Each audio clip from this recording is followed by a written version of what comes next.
복음을 알고 복음을 누리고 나누는 것이 축복입니다. 올해 한 해 동안 우리는 하나님을 알고 하나님께 영광을 돌리는 교회 공동체가 되도록 힘써왔고요. 연장선상에서 2019년에는 복음을 알고 누리고 나누는 공동체가 되기로 합니다. 따라서 해보세요. 복음을 알고 누리고 나누는 공동체. 기독교의 정수는 복음이죠. 알지 못하는 복음을 어떻게 누리겠어요? 내가 누리지 않은 복음을 어떻게 나누겠어요? 그래서 복음을 안다는 게 굉장히 중요한 것입니다. 복음을 정말 아는 사람은 복음을 절대로 부끄러워하지 않습니다. 혹시 여러분들이 점심 식사하는 중에 사람들을 보는 앞에서 조용히 묵례하고 기도하는 게 부끄럽다면 혹시 복음을 부끄러워하지 않는지 궁금합니다. 여러분 직장에서 여러분들이 예수 그리스도를 믿는다는 사실을 혹시 은폐하고 있다면 혹시 복음을 부끄러워하지 않는지 궁금한 것입니다. 정말 복음 아는 사람은 복음을 부끄러워하지 않습니다. 복음을 자랑하고 복음을 누리고 나누는 것이죠. 바울의 메시지가 그런 거죠. 오늘 본문은 굉장히 중요한 본문이죠. 이 본문 때문에 종교개혁이 일어났습니다. 그리고 로마서 전체를 풀어서 이해할 수 있는, 아니 성경 전체를 푸는 열쇠고 신약과 구약에 들어가는 문을 여는 열쇠와 같다. 그렇게 마틴턴이 얘기했는데요. 16절 보게 되면 내가 복음을 부끄러워하지 아니하노니 이 복음은 모든 믿는 자에게 구원을 주시는 하나님의 능력이 됨이라. 먼저는 유대인에게는 그리고 헬라인에게로다. 복음에는 하나님의 의가 나타나서 믿음으로 믿음에 이르게 하나니 기록된 바 오직 의인은 믿음으로 말미암아 살리라 함과 같으니라.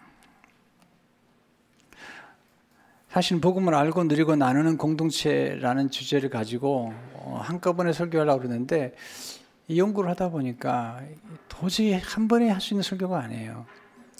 이 16절, 17절 두 절의 말씀이 얼마나 깊은지, 얼마나 높은지, 얼마나 영원한지. 이 복음이라는 것은 이건 일시적으로 우리가 깨닫는 정도가 아니라 이것은 영원한 진리요, 영생이 안에 들어있으며 영원한 복락과 즐거움과 축복에 들어있는 거거든요. 그게 복음이죠. 그래서 복된 소식이라고 얘기하잖아요. 그래서 오늘은 복음을 아는 것에 대해 초점을 맞추려고 그래요. 그리고 다음 주에는 누리는 게 뭔지. 누린다는 것은 아는 것과 함께 연결이 되는 거죠.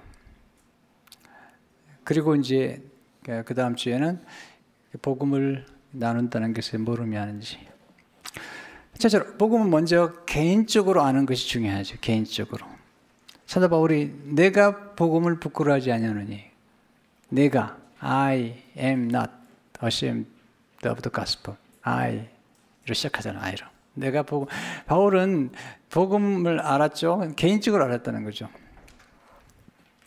그래서 그는 자주 나의 복음이란 말을 써요. 로마서 1장 16절에 보면 곧 나의 복음이 이른 바와 같이. 로마서 16장 25절에 보면 마지막 부분에 나의 복음과 예수 그리스도를 전파하면 영세전부터 감추었다가. 제가 궁금해요. 복음을 아시는지요? 또 누가 여러분에게 찾아와서 교회에 다니는 사람들은 복음을 받았다는데 복음이 뭐예요? 라고 묻는다면 여러분이 설명할 수 있는지요? 물론 복음이라는 것은 굉장히 깊고 넓기 때문에 한마디로 표현하기 어렵긴 하지만 그러나 모든 건 단순하게 일단 이해돼야 되고 단순하게 표현돼야 되고 그 다음으로 가는 거죠. 여러분 사랑이라는 디멘션이 얼마나 깊어요. 사랑의 차원이 얼마나 높아요. 그렇지만 일단 사랑은 누군가 정의를 해야죠. 네. 일단 정의를 하고 보는 거죠. 그리고 그 정의가 더 발전하는 거잖아요. 사랑이 무엇이냐고 물으신다면 눈물의 씨앗이라고 말하겠어요. 여러분 그 사람에게 사랑은 눈물의 씨앗일지 모르지만 사도 바울은 사랑은 오래 참고 사랑은 자기를 내어주는 것이고. 보세요. 이 사랑의 디멘션이 다르잖아요. 근데 놀라운 사실은 이 복음은 한 개인에 시작하지만 그게 가족적인 구원으로 연결된다는 거죠. 빌립보 감옥의 간수장이 바울에게 하죠. 너무 충격을 받았어요. 기적이 나타난 거예요. 네, 감옥이 흔들리고 저자들이 풀려버린 거죠. 문이 열려버린 거죠. 놀라운 일이 생긴 거죠. 그때 묻죠. 사도행전 10장 30절을 보게 되면 선생들이요, 내가 어떻게 하여 구원을 받으리까? 이건 질문이 잘못됐어요. 내가 누구를 믿어야 구원을 받으리까? 이렇게 돼야 되는 건데 이번엔 모르니까 내가 어떻게 해? What must I do? 우리가 예수 믿는 건요, do에서 시작하는 게 아닙니다. 네. Whom do I believe? Whom shall I believe? 이렇게 나가야죠. 질문을 정확히 해야 돼요. 부자 청년 그러시 않아요. 예수님께서 질문하잖아요. 내가 어떻게 하여 영생을 얻으리까? 잘못된 질문이에요. 바울이 고쳐주죠. 주 예수를 믿으라. 그리하면 너와 내 집이 구원을 받으리라. 그러니까 이 믿음만큼 위대한 게 없는 거죠. 모두 믿는 자에게 구원을 주시는 거잖아요. 이 믿음이 굉장히 중요한 거죠. 근데 문제 중요한 것은 이 복음이 개인에서 가족으로 간다는 거죠. 결론이 놀라워요. 16장 34절 보게 되면 그와 온 집안이 하나님의 믿음으로 크게 기뻐하니라. 이게 복음을 받은 사람들의 특징이죠. 정말 복음을 받았다면 놀라운 특징이 나타나는 거죠.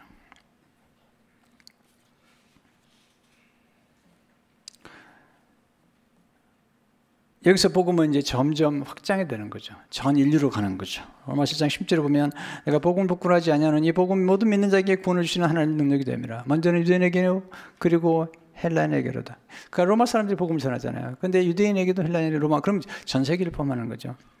하나님은 복음은 우리 개인에서 가족으로 공동체에서 전 세계로. 그래서 요한복음 3장 10절에 하나님은 세상을 이처럼 사랑하사. 여기서만 세상은 전 우주예요. 코스모스예요. 전 인류를 의미하는 것입니다. 두 번째, 복음은 단순하지만 복음 안에는 풍성한 은혜가 담겨 있는 거죠. 복음은 좋은 소식이라니까요. 기쁜 소식이라니까요. 아름다운 소식이라니까요. 그런데 기억하겠습니다. 이 복음은 신약에서 시작된 게 아니에요. 복음은 구약에서 시작이 된 거예요.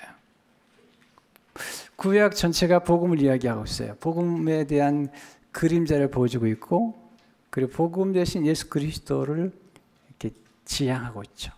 그래서 첫 번째 보겠습니다. 복음은 구약에서 시작되어서 신약에서 완성된 거죠. 구약이 반드시 필요합니다. 구약이 없이는 신약이 존재할 수 없습니다. 왜냐하면 구약 전체가 신약을 위해서 존재하는 거예요. 그리고 신약이 제대로 이해되려면 반드시 구약이라는 약속, 하나님의 구약에 약속하신 것들이 어떻게 이루어지는 걸 통해서 전개가 되는 거예요. 특별히 이사야에서 보게 되면 좋은 소식을 얘기하잖아요. 이사야 52장 7절을 보게 되면 좋은 소식을 전하며, good news죠. 평화를 공부하며, 네, 좋은 소식 안에 평화가 있으니까 화평이요.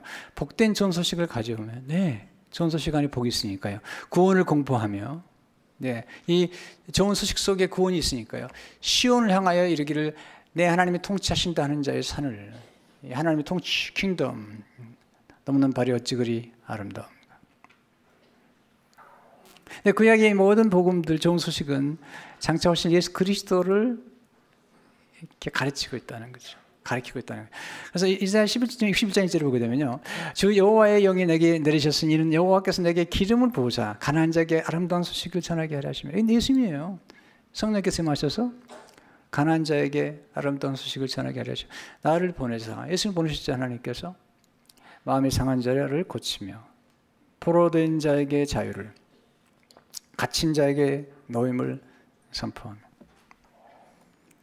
이 모든 소식은 예수 그리스도에 집중되어 있죠. 예수님이 태어났을 때 놀라운 소식이 전해지잖아요. 로마서 10절에 보게 되면 천사가 이르되 가브리엘이죠. 무서워하지 말라. 보라 내가 온 백성에게 미칠, 유대인만이 아니죠.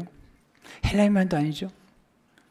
온 백성에게 미칠 큰 기쁨의 좋은 소식을 너에게 전하노라. 그냥 기쁜 소식이 아니에요. 그 good news of great joy.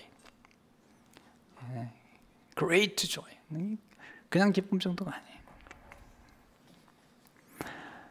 사도 바울은 로마서를 기록하면서 아주 성급하게 복음부터 얘기합니다. 인사말도 하기 전에 벌써 복음을 얘기하죠. 1절을 보세요. 예수 그리스도의 종 바울은 사도로 부르심을 받아 하나님의 복음을 위하여, 사람의 복음이 아닙니다. 하나님의 복음을 위하여 택정을 입었으니. 그리고 2절에서 4절에 보면 성급하게 얘기해요. 복음을 얘기하고 싶어서. 이 복음을 설명하는 거죠. 이 말씀이, 여러분이 누가 물어보면 이걸 얘기하면 돼요. 이 복음은 하나님의 선지자들을 통하여 그의 아들에 관하여, 구약의 선지자들을 통하여 그 아들에 관하여 성경에 미리 약속하신 것이라, 구약 성경에 약속하신 거라는 그의 아들에 관하여 말하면, 하나님의 아들 예수 그리스도, 육신은 다윗을 통해서 나셨고 성결의 영으로는 죽은 자들 가운데서 부활하셨으나 능력으로 하나님의 아들로 선포되시니 곧 우리 주 예수 그리스도시니라. 복음은 무엇이냐? 딱 압축하면 이런 거예요. 이 복음은 우리 주 예수 그리스도시니라. 우리가 복음 믿는, 복음은 예수님이 그리스도라는 거죠. 복음, 그리스도는 기름 부음 받은 자, 메시아, 구원자란 말이죠. 뭘 믿으세요? 그럼 저는 예수를 믿습니다. 예수를 믿나요? 뭘 믿? 예수님이 나의 구세주입니다. 라고 믿으면 그 복음을 믿는 거죠. 따라서 해보세요. 이 복음은 우리 주 예수 그리스도시니라. 누가 복음이 뭐죠? 물어보면 이렇게 얘기하면 돼요. 예수님이 그리스도시라고. 예수를 그리스도로 고백하면 그건 구원을 받는 거예요. 그래서 로마서 1장 2절에 보면 바울이 이렇게 하잖아요. 그의 아들에 관해 성경에 미리 약속하신 것이라. 이 성경은 신약이 아니에요. 사도 바울이 로마서를 기록할 당시의 성경은 구약이죠. 예수님이 이렇게 말씀하시는 요한복음 39절을 보게 되면 너희가 성경에서 영생을 얻는 생각하고, 이 성경은 구약이에요. 예수님이 당시에 신약이 없어요. 아직. 성경을 연구하지 마. 이 성경이 곧 내게 대해 증언하는 것이야. You diligently study the scriptures. 아주 열심히 공부하는데 그것은 곧 나에 대해서 얘기하는 거예요. 구약의 모든 초점은 그리스도에게, 성경 신약과 구약의 모든 것들은 그리스도 중심으로, 복음 중심으로 압축이 되는 거죠. 자, 두 번째, 복음은 예수님이 우리를 향하신 좋은 소식이죠. 좋은 소식인데 우리 얘기가 아니에요. 예수님 이야기예요. 예수님께서 우리를 위하여, 우리를 대신해서 행하신 스토리. 팀 켈러 목사님이 놀라웠게 정의했어요. 복음은 좋은 충고가 아니라 기쁜 소식이다. 복음은 일차적으로 어떤 삶의 방식이 아니다. 복음은 우리가 행하는 무엇이 아니라 우리를 위해 행해진 무엇이며. 이게 수동태예요. 우리가 뭐 하는 게 아닙니다. It's done. It is finished. 네. 우리가 반응해야 될 어떤 것이다. 제가 이제 교회 생활하면서 복음을 모르는 분들을 만났을 때, 심지어는 장로님들 가운데도 이렇게 얘기하는 분 있어요. 목사님, 제가 이렇게 믿어서 구원 받겠습니까? 복음을 모르는 거예요. 복음 이야기는 우리가 무슨 내가 믿음이 얼마나 크고 이게 이런 스토리가 아니잖아요. 복음은 예수 그리스도에 관한 얘기라는 거예요. 내 얘기가 아니에요. 성경은 이렇게 얘기하잖아요. 너 자신을 깊이 생각하라. 또는 뭐 너 자신을 깊이 바라봐라. 그런 얘기가 없어요. 성경은 이렇게 얘기하잖아요. 히브리서 3장 1절을 보게 되면 우리가 믿는 도리의 사도시며 대제사장이신 예수를 깊이 생각하라. 영어가 잘못됐네요. 아래가. 네. 요한복음 5장 39절이 들어가 있네요. 우리가 믿는 도리의 사도시며 대제사장이신 예수를 깊이 생각하라. 네. 히브리서 10장 2절을 보세요. 믿음의 주요 또 온전케 하신 이인 예수를 바라보자. 삶이 변화되는 것은 우리를 얼마나 묵상하고 우리 자신을 성찰하는 건 중요하지만 그런다고 변화되지 않아요. 예수 그리스도께서 하신 일을, 예수님이 누구신가를 알고 묵상하고 그분의 인격에 그의 삶에 스며들게 되면 우리는 예수님처럼 겸손할 수밖에 없어요. 예수님처럼 우리 자신을 희생할 수밖에 없어요. 예수님처럼 섬기면서 오는 즐거움을 누릴 수밖에 없어요. 여러분, 예수 그리스도가 우리의 삶의 진정한 복음이요, 그리고 우리 삶 가운데 진정한 행복을 주는 거잖아요. 뿌리가 예수님이시잖아요. 뿌리가 있을 때 열매가 있는 거죠. 예수님 영접하지도 않고 예수 믿지도 않은데 어떻게 열매가 있어요? 세 번째, 복음은 단순하지만 복음 안에는 풍성한 은혜의 보고가 담겨있죠. 보배가 담겨있다는 거죠. 여러분, 세상에서 주는 소식은요, 이게 처음에 달콤하지만 나중에 별로 좋은 게 아니에요. 대부분의 세상에 준 소식은요, 나중에 가면 허망해요. 망하는 거죠. 자랑했던 게 다 부끄러워져요. 제가 이제 가끔 한국에 가보면 이렇게 목사님들 가운데 이렇게 전직 목사님들과 같이 예배를 드리고 사진을 딱 찍고 그래가지고 딱 사무실에 놓은 분들이 여러 번 봤어요. 너무 자랑스럽게 생각하는 거예요. 근데 그분이 감옥에 들어가니까 다 치우는 거예요. 그 자랑이 얼마 안 가는 거예요. 부끄러워해, 이제는요. 한때는 자랑스러운지 모르지만 나중에 부끄러워해요. 이게 세상의 권력이고 세상에 주는 약속들인 거예요. 예수 정말 믿은 사람들은 예수님 부끄러워하잖아요. 우리가 어디서 사는지 중요한 게 아니에요. 여러분 성도들 보세요. 그들은 다 흩어졌어요. 흩어진 나그네들이었어요. 뭐 그들이 뭐 신분이 있었습니까? 뭐 그들이 무슨 뭐가 있었습니까? 흩어진 나그네들이 복음을 받아서 그 복음을 나누라고 그 너무 행복해서 네 카타콤에서 엄청난 거죠. 네. 우리 그리스도의 삶이라는 건 그런 거예요. 우리는 에일리언스, 우리는 흩어진 사람들이 뭘 위해서? 이 복음을 전하기 위해서. 네. 이 복음이 얼마나 풍성한지 몰라요. 깊이 들어가면요 정말 놀라워요. 세상 사람들이나 세상 것은요 이렇게 조금 지나면요 다 수가 보여요. 사람 대단한 사람도요 뭐 대단하다고 만나보면요 다 수가 보여요. 그렇기 때문에 나중에는 이게 존경이 안 되는 거야. 이렇게 익숙해지니까 경멸하고 함부로 대하고 환상이 깨어지는 거죠. 결혼하기 전에 얼마나 남편과 아내가 멋있게 보여. 다 꽁깍지가 낀 거예요. 그게 빠지고 나면 그 다음부터는 복잡해져요. 네. 그러나 예수 그리스도는 달라요. 갈수록 좋은 걸 주시고 우리 삶을 풍성케 하는 분이죠. 은혜가 얼마나 큰지 몰라요. 에베소서 7절을 보니까 이는 그리스도 예수 안에서 그의 은혜의 풍성함을 따라 그의 피로 말미암아 성량 곧 죄사함을 받았느니라. 네 번째, 복음을 믿는 자에게 구원을 주시는 하나님의 능력이라는 거죠. 능력이 필요해요. 그런데 세상의 능력은, 죄악의 능력은 파괴적이에요. 다 깨뜨리는 거예요. 망가뜨리고, 가정을 망가뜨리고, 요즘 뭐 교회를 망가뜨리고 다 망가뜨리는. 복음은 능력이에요. 살리는 능력이죠. 이 복음은 예수님의 성탄과 십자가 죽으심과 부활과 승천과 재림과 그리고 예수님께서 성령을 보내주신 그 놀라운 속에 복음이 압축되어 있는 거죠. 근데 중요한 게 단어가 나오죠. 우리가 아주 중요하다고 얘기하는 단어가 나오죠. 자주 표현하는 단어죠.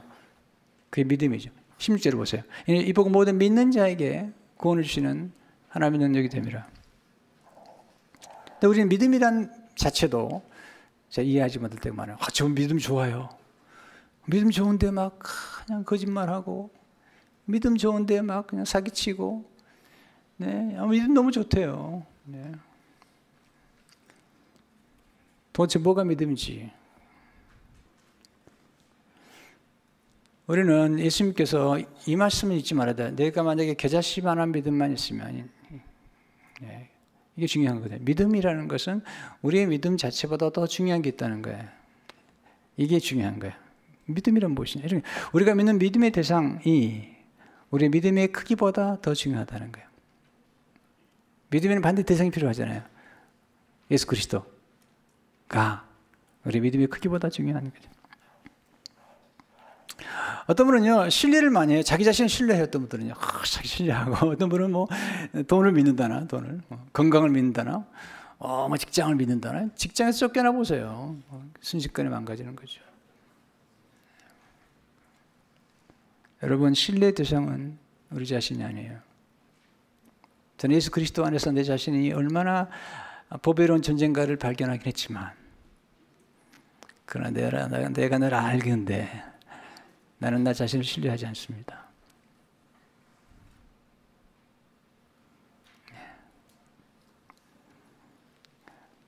진정한 믿음이 무엇일까? 성경적 믿음이란 이런 거예요. 믿음이란 신뢰의 대상을 우리 자신이 아니라 예수님께로 옮겨가는 것입니다. 이러면요, 우리가 진짜 자유로울 수 있어요. 내가 나를 의지해야 되니까 불안한 거예요. 네. 우리의 믿음의 대상은 예수 그리스도밖에 없어요. 우리는 가끔 자꾸 이런 얘기 하잖아요. 제가 고등학교 때 예수 믿었습니다. 믿었는데 그 교회에 장로님 두 분이 계셨는데 정말 장로님 두 분이요 지금도 이해가 안 돼요. 황당한 얘기를 하는 거예요. 의리 앉혀놓고 난 자기는 천국이 있는지도 모르겠다는 거예요. 그리고 이제 명사하십시오. 좋은 장로도 많지만 제가 예수 처음 믿고 경험했던 분들이라 장로님 두 분이 당회를 하는데요. 우리 학생들이 주로 이제 방과 후에 모여서 이렇게 공부하는 방인데 그 옆에가 방이 하나 있는데 거기서 이제 쉽게 말하면 이제 당요 같은 거 하는 것 같아요. 그러면 목사님이 30대 초반이었는데 큰 소리가 나는 거예요. 장로님들이 막 큰 소리 치는 거예요. 이야, 내가 뭐랬어요? 예수도 안 믿으면서 큰 소리 치는 거예요. 네. 11주도 안 하죠. 나중에 알고 11주도 안 하더라고요. 그래서 아브라함이 구약에 나오는 멜기세덱은 왕이요 제사장이었어요. 살렘 왕, 예루살렘 왕이었고 평강 왕이었어요. 히브리 7장에 보게 되면 이 멜기세덱은 예수 그리스도와 방불한 자라는 거예요. 그러면 아브라함이 예수 그리스도와 방불한 그분에게 그리고 아브라함이 믿었던 그분에게 11조를 드리는 거잖아요. 장로님 11조를 하는 거예요. 나중에 들은 얘기예요. 굉장히 부자였어요. 그 당시에. 그 절 유지였거든요. 나중에 이제 굉장히 어려움을 많이 겪었대요. 진짜 자세히 얘기 못하겠는데 나중에 듣고 노니까 이번에 회개하고 11조 다 밀린 거 갖다 바치고 그리고 좋아졌다는 얘기가 있어요. 오해하지 마세요. 또 11조 얘기한다고 하지 마시라고요. 포인트를 놓치면 안 되는 거예요. 구원이 11조 있는 건 아니에요. 그러나 예수 그리스도의 복음을 안다면 그리고 복음이 누구신가를 아는 게 중요하잖아요. 우리 믿음의 크기보다 믿음의 대상이 중요하다는 사실을 거듭 얘기를 해야 돼요. 거듭 자신에게 얘기해야 돼요. 여러분 믿음이나 이런 것들은 감정과 많이 이게 있어요. 그래가지고 여러분 건강할 때는 믿음도 좋은 것 같고 뭐가 잘 될 때 기도이 좋은 것 같고 사업도 잘 되면 할렐루야 그러다가 갑자기 몸이 아프거나 실패하거나 그럴 때는 놀렐루야 그러면 안 되는 거죠. 여기 우리의 문제가 우리 자신에게 있어서 우리의 신뢰 대상이 우리 스스로에게 있기 때문에 감정의 문제가 되는 거잖아요. 진짜 신뢰 대상은 예수 그리스도에게 있는 거잖아요. 그 진리 속에 있는 거잖아요. 가끔 비행기를 타고 보면요. 어떤 분들은요. 비행기 타자마자 너무 두려워해요. 네, 너무 두려워. 어떤 분은요. 전혀 두려워하지 않아요. 그냥 기장을 믿어요. 기장을 믿고 비행기 사고 날 확률이 정말 없거든요. 1000만 불의 일이라나. 여러분 기도해도 사고 잘 안 나요, 여러분. 금식해도 안 납니다. 좀 떨어져가지고 보험 좀 타면 좋겠다. 그런 일 없어요, 여러분. 이게 거의 어렵습니다. 근데 이제 어떤 분들은 가서 걱정하는 분이 계세요. 어떤 분들은 전혀 걱정하지 않아요. 그냥 잘 지내고 내가 비행기 운전하나 파일럿이 하지. 그러고는 그냥 시간 잘 보내고 가는. 보세요. 뭐가 중요하냐 보세요. 이게 내가 얼마나 믿음이 있느냐가 그 목적지에 가는 게 아니라 비행기와 기장에 의해서 가는 거거든요. 내가 아니라니까요. 하늘나라가는 비행기가 있는데 우리 그 탄 사람들은 중요하지 않아요. 그 비행기와 그 예수 그리스도 파일럿 대신 예수 그리스도께서 그분 의지하면 가는 거죠. 팀 켈러가 이렇게 예화를 들었는데요. 굉장히 제가 이게 일리가 있어가지고 좀 읽어주고 싶어요. 두 사람 비행기를 타고 있다고 상상해 보자. 한 사람 비행기나 승무원에 대한 믿음이 전혀 없으며 두려움과 의심만이 마음에 가득하다. 다른 사람 비행기와 조선사를 굳건하게 신뢰한다. 두 사람이 모두 비행기에 오르고 목적지까지 날아가고 비행기에 안전하게 내린다. 한 사람은 다른 사람에 비해 항공기를 100배나 신뢰했다. 그렇지만 두 사람 모두 동일하게 안전했다. 그 두 사람의 목적지에 아무 탈 없이 안전하게 도착한 것은 믿음의 크기에 상관없이 믿음의 대상이 되는 비행기와 조종사에 달려있다. 구원의 믿음은 심리적 확신의 문제가 아니다. 오히려 예수님 안에서 그분을 신뢰하겠다는 의지의 행동이다. 우리가 전적으로 하나님께 맡길 때 그분 우리에게 자신을 전부 주신다. 그리고 비행기 타면 비행기도 맡기잖아요. 기장한테 맡기잖아요. 그처럼 우리가 이 천국이라는 놀라운 우리가 마지막 가야 될 정착지 그리고 이미 경험하고 있는 천국에 대해서 이런 경험을 하는 게 필요하잖아요. 우리 믿음의 대상은 오직 하나님께 있어야지 내 자신이 있어서는 안 됩니다. 우리는요, 스스로를 신뢰할 수 있는 존재가 아니에요. 여러분, 성경이 맞아요. 로마서 8장 3장 9절 10절을 보세요. 그러면 어떠하냐? 우리가 나으냐? 우리 낫지 않아요. 결코 아니라 유대인이나 헬라인이나 다 주 아래 있다고 우리가 이미 선언하느니라. 기록된 바 의인 없나니 하나님도 없으며 하나님의 선언하신 거예요. 판사가 선언한 거예요. 이건 우리는 의인 없어요. 이게 나쁜 소식이에요. 이게 나쁜 소식이에요. 보세요. 좋은 소식이 있으면 나쁜 소식. 우리는 주인이라는 거예요. 우리는 악인이라는 거야. 더 위험한 게 뭐냐면 이 주인들 향해서 하나님의 진노가 기다리고 있다는 거예요. 사도 바울이요, 로마서 17절에서 우리가 믿음은 의인으로 말미암아 살라고 얘기해놓고 18절에 가서 17절에 오면 제가 다음 시간에 더 자세히 설명하겠습니다만은 하나님의 의가 우리 안에 있는 게 아니라 하나님으로부터 오는 의가 계시가 되었다고 17절에 얘기를 해요. 하나님의 의예요. 하나님으로부터 온 righteousness from God. 우리가 아니에요. 그게 우리가 온 거예요. 근데 18절에 이렇게 얘기합니다. 그 복음과 함께 대조적으로 18절 이렇게 얘기하죠. 하나님의 진노가 불의로 진리를 막는 사람들이 모든 경건하지 않은가 불의에 대해 하늘로부터 나타나느니. 나타났다는 말이 계시했다는 거예요. It's being revealed 말했어요. From heaven. 이게 하나님의 진노가 지금 무섭게 내리고 있는 거예요. 근데 문제는 뭐냐면 사람들이 아주 고집스러워요. 로마서 2장 5절을 보시면 나만 내 고집과 회개하지 아니한 마음을 따라 진노의 날 곧 하나님의 의로우신 심판이 나타나는 그 날에 이 말 진노를 내게 쌓는도다.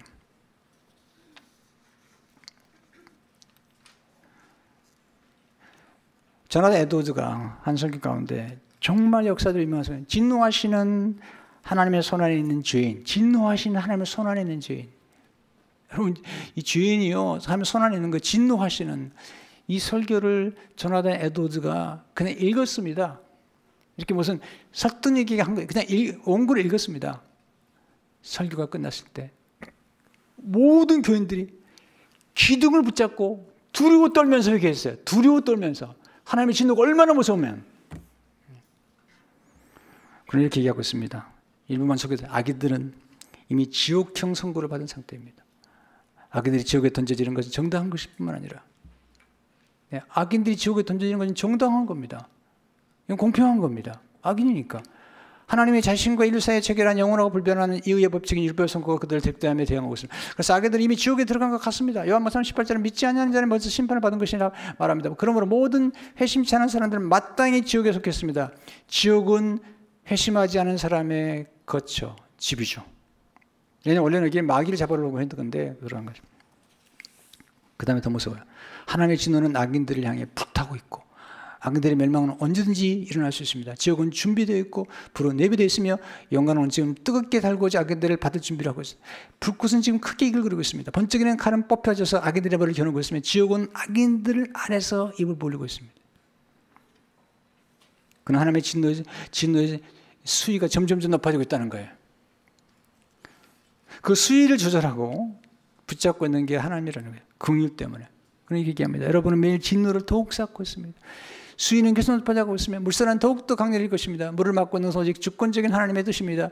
만약 하나님의 수문을 막고 계시던 손을 빼기만 하면 즉시 수문이 열려 하나님의 진노의 무서운 큰 물이 상상할 수 없는 속도로 쏟아져 나와 감당할 수 없는 전능한 힘으로 여러분을 덮칠 것입니다. 이게 나쁜 소식입니다. 그럼 어떻게 이 문제 해결하죠? 좋은 소식이 있다는 거예요. 예수님 오셔서 우리 죄인들을 대신해서 심판을 받고 대신 저주를 받았다는 거예요. 대신 하나님의 진노를 받았다는 거예요. 그러하심으로 우리가 의인이 되었다는 거예요. 진노하신 하나님의 손 안에 있는 주인이 예수를 믿음으로 긍휼을 베푸시는 의인으로 바뀌었다는 거예요. 고린도서 21절을 보세요. 하나님 주의를 알지도 못하신 이를 우리를 대신에 죄로 삼으신 것은 우리로 하여금 그 안에서 하나님의 의가 되게 하려 하십니다. 놀라운 거죠. 여러분, 악인이 지옥 가는 건 공평한 거예요. 그런데 의인이 죄를 알지도 못하신 예수 그리스도께서 심판과 정죄와 진노를 받으신 것은 불공평한 거예요. 예수님이 불공평하게 되심으로 공평한 자가 누릴 수 있는 의와 축복을 우리에게 받도록 도와주는 거예요. 이게 복음이라는 거예요. 다시 한번 말씀드려요. 죄인은 저주를 받고 심판을 받고 진노를 받는 것은 공평한 거예요. 마땅한 것인데, 의인이 죄를 알지도 못하는 분이 심판과 정죄와 저주를 받는 것은 불공평한 것인데, 예수님이 그 우리를 위해서 불공평한 그런 취급을 받으시면서 공평한 자가 누릴 수 있는 하나님의 의와 평강과 축복을 우리에게 보여줬다는 거예요. 이것이 복음의 능력이라는 거예요.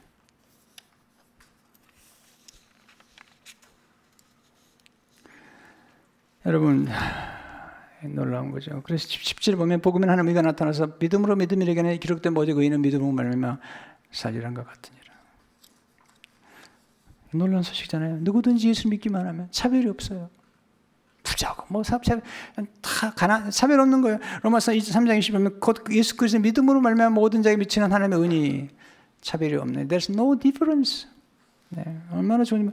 로마서 5장 9절을 보세요. 24절 보시면 여기 값없이 그냥 값없이 그리스도 예수 안에 있는 성령을 하나님의 은혜로 값없이 의롭다 하심을 얻으리라. 여러분이 우리가 지은 죄의 값을 지불하려면요 영원토록 지불할 수 없는 거라는 거예요.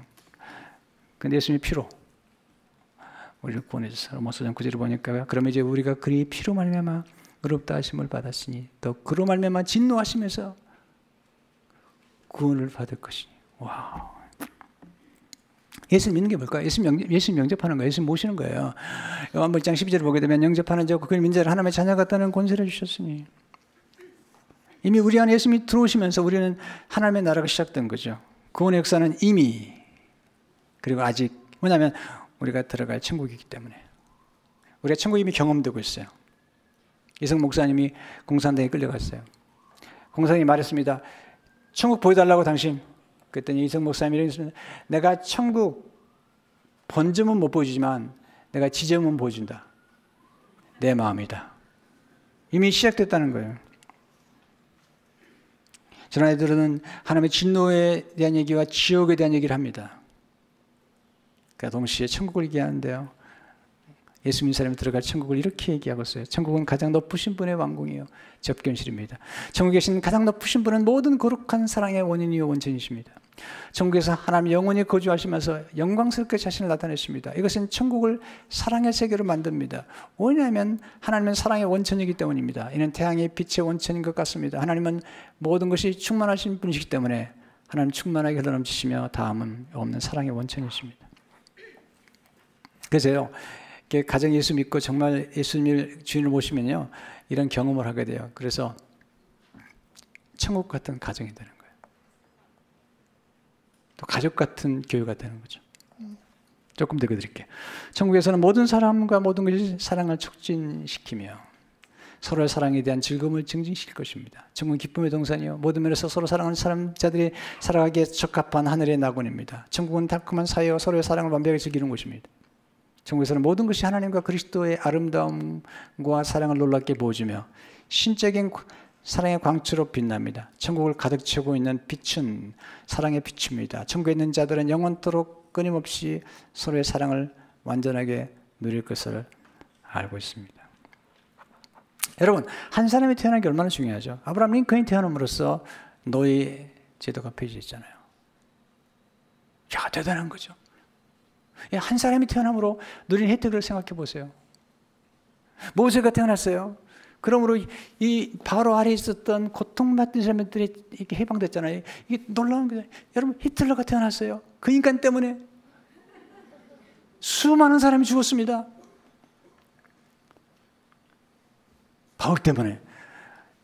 여러분, 성도 여러분 보세요. 여러분 한 분 한 분이 요즘 보면 참 좋은 일을 많이 하세요. 여러분 한 분 때문에 수많은 사람이 혜택을 누리시잖아요. 또 우리 교회 하나가, 우리 죄송합니다. 부족하지만 우리가 지금 컴패션의 아이들을 서포트하고 있잖아요. 그때 우리가 1000명을 플레이했어요. 과테말란 아이들이요. 우리 교회가 하나가 세워짐으로 지금 1000명의 아이들이 혜택을 누리고 있는 거죠. 보세요. 예수 그리스도 한 분이 태어남으로 누리게 되는 혜택은 말할 수 없는 거예요. 영원한 것입니다. 여러분, 복음을 알게 되면 복음을 더욱 알기를 갈망하게 됩니다. 제가요, 늘 복음 속에 살잖아요. 그런데 이번에 설교를 준비하다가 도저히 뭐 한 번에 끝낼 수가 없는데요. 특별히 복음을 대해서 다시 공부를 하는 중에 특별히 제가 한 번도 깊이 묵상하거나 한 번도 제가 생각하지 못했던 승천의 복음. 예수님이 하늘에 오르셨잖아요. 하늘에서 오셨다가 하늘로 가시잖아요. 그리고 말씀하시는 내가 다시 내려오겠다고 말씀하셨고, 사도신경도 우리는 늘 얘기할 때 예수님이 하늘에 오르셨다고 얘기하잖아요. 또 에베소서 보게 되면 우리도 예수님과 함께 하늘에 앉혔다고 말씀하고 있거든요. 그런데 이 승천의 복음이 얼마나 중요한가를 제가 깨달았어요. 예수님이 승천하지 않으면 왜 안 되는가? 왜 승천하시면 되는지 제가 깨달았어요. 여러분 사도신경 보시면요, 장사니 사흘 만에 죽은 자 가운데서 다시 살아나시면 하늘에 오르사 전능하신 우편에 앉아 계시다. 예수님은요 지금 우리 안에 영적으로 계시지만 동시에 하늘에 오르사 하나님 우편에 계시다. 윌리엄 팔이라는 분이 복음을 살라는 책을 보니까 이번에 승천의 복음에 대해서 쓰면서 왜 예수님이 승천하시면 되는지 이렇게 기록했어요. 놀라운 진리예요. 그리고 정말 놀라운 진리예요. 승천이 중요한 첫째 이유는 우리의 구원을 완성하는 데 필수이기 때문이다. 그리스도께서 이 땅에 살고 죽고 다시 살았지만 승천하셔서 하늘에 있는 성막의 석재소에 자신의 피를 뿌리기 전까지는, 하늘의 성막에 석재소 자신의 피를 뿌리기 전까지는 구속사역이 완료되지 않았다. 궁극적으로 중요한 성막, 하늘에 있는 성막이다. 모세의 성막은 하늘에서 하나님 보여주신 성막의 복제품이다. 히브리서 8장 5절을 보니까요, 이것은 그림자라고 그랬어요. 하늘에 있는 모형이라고 그랬어요. 네, 모형. 히브리서 8장 5절에 보면 성막, 또한 예수님 하늘에 있는 성막을 섬기는 대제사장이라는 거죠. 레지파의 대장들 1년에 한 차례씩 지상 성막에 들어가 속수의 희생의 짐승의 피를 뿌렸다. 그렇게 해서 한 해 동안 지은 비의 고의적인 죄들을 용서받았다. 이 의식은 해마다 속죄를 반복해왔다. 이 모든 것이 그리스도 안에 성취되었다. 궁극적으로 그리스도는 구약 제사장에 예표된 제사장이셨다. 그분은 하늘에 오르셔서 하늘에 있는 성막의 속죄소에 자신의 피를 뿌리셨으며, 짐승의 피가 아닙니다. 하나님의 아들의 피입니다. 그로써 우리의 과거와 현재, 미래의 모든 죄를 사하셨다. 와, 이 승천에 관해서 히브리서 4장 14절을 보니까 그럼 우리에게 큰 대제사장이 계시니 승천하신 이 곧 하나님의 아들 예수를 우리가 믿는 도리를 굳게 잡을지어다. 히브리서 9장 24절을 보니까 그리스도께서 참고서 그림자인 손으로 만든 성소에 들어가지 아니하시고 바로 그 하늘에 들어가사 이제 우리와 하나님 앞에 나타나시고, 네. 그림자가 아니에요. 원래 하늘에 있는 성막의 그림자를 이 땅에 보내주신 거예요. 예수 그리스도께서 승천하심으로 하늘 성소에 예수님의 피를 뿌리심으로 뿐만 아니라 또 하나 중요한 게 있습니다. 예수님이 승천하셔야 되는 중요한 이유는 뭐냐면 대제사장이 하는 일은 중보기도인데, 예수님이 하나님보다 우편에서 지금 우리 안에도 계시지만 하나님보다 우편에서 우리를 위해서 중보하신다는 거예요. 로마서 8장 34절을 보면 누가 정죄하리요 죽으실 뿐 아니라 다시 사시는 그리스도 예수시니 그는 하나님 우편에 계신 자, 우리를 위하여 간구하시니 우리를 위해서 지금 기도하고 계신다는 거예요. 제가 정말 평생 동안 성경 연구했지만 이번에 예수님이 승천하시고 다시 오시게 되는 이유를 다시 한번 확인하면서, 와, 이 복음이라는 게 이게 무궁무진하구나. 제가 75년에 지금 신학교 들어가지고 지금 43년 동안 지금 말씀을 전하는데 이 복음의 디멘션이라는 게 이렇게 놀라웠구나 깨달은 거죠. 이 복음이 중요한 겁니다. 여러분, 믿음은 대상이 필요한데, 잘 들으세요. 믿음의 대상은 예수 그리스도. 믿으면 반드시 내용이 필요하죠. 뭘 믿으세요? 네, 성경. 예수 그리스도를 증거하는 성경. 거기에 대한 우리 반응이 믿음이라는 거죠. 여러분, 모든 걸 부끄러워해도 예수님을 부끄러워하면 안 돼요. 만약 부끄러워한다면 예수님 몰라서 그래요. 여러분, 어떤 분은 미장원만 하나 좋은 집 만나도요 그렇게 선전하더라고요. 네. 근데 복음에 대해서 부끄러워하다니요. 성경이 말하죠. 내가 만약 나를 부인하거나 부끄러워하면 내가 하나님 앞에서 너를 부끄러워할 것이며. 내년 한 해 동안에 제가 복음에 대한 메시지를 다각적으로 전하게 될 것입니다. 우리는 정말 좋은 소식을 받았습니다. 그리고 복음 안에는 말할 수 없는 행복이 자유함이 있는 것입니다. 여러분, 이 복음 안에서 승리하시기를 주의 이름으로 축원합니다. 하나님 아버지, 복음을 알고 누리고 나누는 교회가 되게 하시며, 복음은 예수 그리스도십니다. 우리가 믿는 것은 예수님이 그리스도라는 사실입니다. 이 짧지만 귀중한 이 메시지를 품게 도와주실 뿐만 아니라, 그러나 이 복음 속에는 우주가 담겨 있으며 영혼이 담겨 있으며 우리 전 존재가 담겼다는 사실을 알고 믿음으로 이 축복을 누리게 도와주옵소서. 예수 이름으로 기도합니다.